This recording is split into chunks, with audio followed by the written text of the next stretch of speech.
Hi friends, ಇವತ್ತಿನ ಈ ವಿಡಿಯೋದಲ್ಲಿ ನಾವು ನಿಮಗೆ ಸ್ತ್ರೀ ವಶೀಕರಣ ಹೇಗೆ ಮಾಡೋದು ಅಂತ ಹೇಳಿಕೊಡ್ತೀವಿ ಫ್ರೆಂಡ್ಸ್.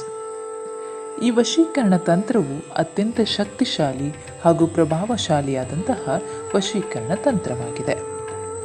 ಈ ತಂತ್ರವನ್ನು ಮಾಡಬೇಕಾದ್ರೆ ಯಾರೂ ಕೂಡ ನೋಡಬಾರ್ದು ಫ್ರೆಂಡ್ಸ್.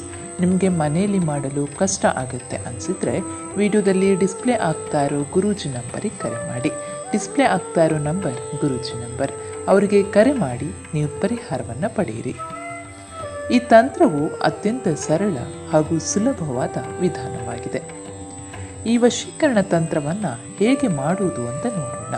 ಅದಕ್ಕಿಂತ ಮೊದಲು ನೀವು ನಮ್ಮ ಚಾನಲ್ಗೆ ಸಬ್ಸ್ಕ್ರೈಬ್ ಮಾಡಿಕೊಂಡಿಲ್ಲ ಅಂದರೆ ಈಗಲೇ ಸಬ್ಸ್ಕ್ರೈಬ್ ಮಾಡಿಕೊಳ್ಳಿ. ಇದರಿಂದ ನಾವು ಯಾವುದೇ ಹೊಸ ವಿಡಿಯೋ ಮಾಡಿದರೂ ನಿಮ್ಮ ಮೊಬೈಲ್ಗೆ ನೋಟಿಫಿಕೇಷನ್ ಬರುತ್ತೆ. ಹಾಗಾದರೆ ಬನ್ನಿ ವೀಕ್ಷಕರೇ, ಈ ವಶೀಕರಣ ತಂತ್ರವನ್ನು ಹೇಗೆ ಮಾಡುವುದು ಅಂತ ನೋಡೋಣ. ಈ ವಶೀಕರಣ ತಂತ್ರವು ಅತ್ಯಂತ ಸರಳವಾದ ವಿಧಾನವಾಗಿದೆ. ಈ ತಂತ್ರಕ್ಕೆ ನಿಮ್ಮ ಬಳಿ ನೀವು ಪ್ರೀತಿಸುತ್ತಿರುವ ಅಥವಾ ನೀವು ವಶಪಡಿಸಿಕೊಳ್ಳಬೇಕಾದ ಸ್ತ್ರೀಯು ಉಪಯೋಗಿಸುತ್ತಿರುವ ಒಂದು ವಸ್ತ್ರದ ತುಂಡು ನಿಮಗೆ ಬೇಕಾಗುತ್ತೆ.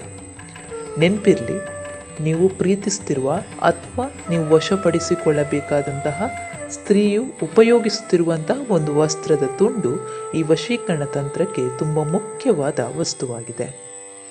ಅತ್ಯಂತ ಸರಳವಾದ ವಶೀಕರಣ ವಿಧಾನವಾಗಿದೆ. ಈ ವಶೀಕರಣ ತಂತ್ರವನ್ನು ಮಂಗಳವಾರ, ಶುಕ್ರವಾರದಿಂದ ಮಾಡಿದರೆ ಇದರ ಫಲವನ್ನು ನೀವು ಪಡೆದುಕೊಳ್ಳಬಹುದು. ಸ್ತ್ರೀಯು ಉಪಯೋಗಿಸಿದಂತಹ ಒಂದು ವಸ್ತ್ರದ ತುಂಡನ್ನು ಕೈಯಲ್ಲಿ ಹಿಡಿದುಕೊಂಡು ವಿಡಿಯೋದಲ್ಲಿ ತೋರಿಸಿರುವ ಮಂತ್ರವನ್ನು ಶ್ರದ್ಧೆ ಭಕ್ತಿಯಿಂದ ಪಠನೆ ಮಾಡಬೇಕು. ಈ ರೀತಿ ಮಾಡಿದ ನಂತರ ಆ ಬಟ್ಟೆಯನ್ನು ನದಿ ಅಥವಾ ಹರಿಯುವ ನೀರಿನಲ್ಲಿ ಬಿಟ್ಟು ಬಿಡಬೇಕು. ನೀರಿನಲ್ಲಿ ಬಿಡುವಾಗ ಆ ಸ್ತ್ರೀಯನ್ನು ನೆನೆಸಿಕೊಳ್ಳುತ್ತಾ ಆಕೆಯ ಬಗ್ಗೆ ಧ್ಯಾನವನ್ನು ಮಾಡ್ತಾ ಆ ಬಟ್ಟೆಯನ್ನು ನೀರಿನಲ್ಲಿ ಬಿಟ್ಟು ಬಿಡಿ. ಈ ತಂತ್ರವನ್ನು ಮಂಗಳವಾರ ಹಾಗೂ ಶುಕ್ರವಾರದಂದು ಮಾಡಿದರೆ ಇದರ ಫಲವನ್ನು ನೀವು ಖಂಡಿತ ಪಡೆದುಕೊಳ್ಳಬಹುದು. ಈ ರೀತಿ ಮಾಡಿದರೆ ನೀವು ಬಯಸಿದ ವ್ಯಕ್ತಿಯು ನಿಮ್ಮ ವಶವಾಗುವುದು ಖಂಡಿತ. ಈ ವಿಡಿಯೋ ನಿಮಗೆ ಇಷ್ಟ ಆಗಿದ್ದರೆ ಲೈಕ್ ಮಾಡಿ, ಶೇರ್ ಮಾಡಿ ಹಾಗೂ ಮತ್ತಷ್ಟು ವಿಡಿಯೋಗಳಿಗಾಗಿ ನಮ್ಮ ಚಾನಲನ್ನು ಸಬ್ಸ್ಕ್ರೈಬ್ ಮಾಡಿಕೊಳ್ಳಿ.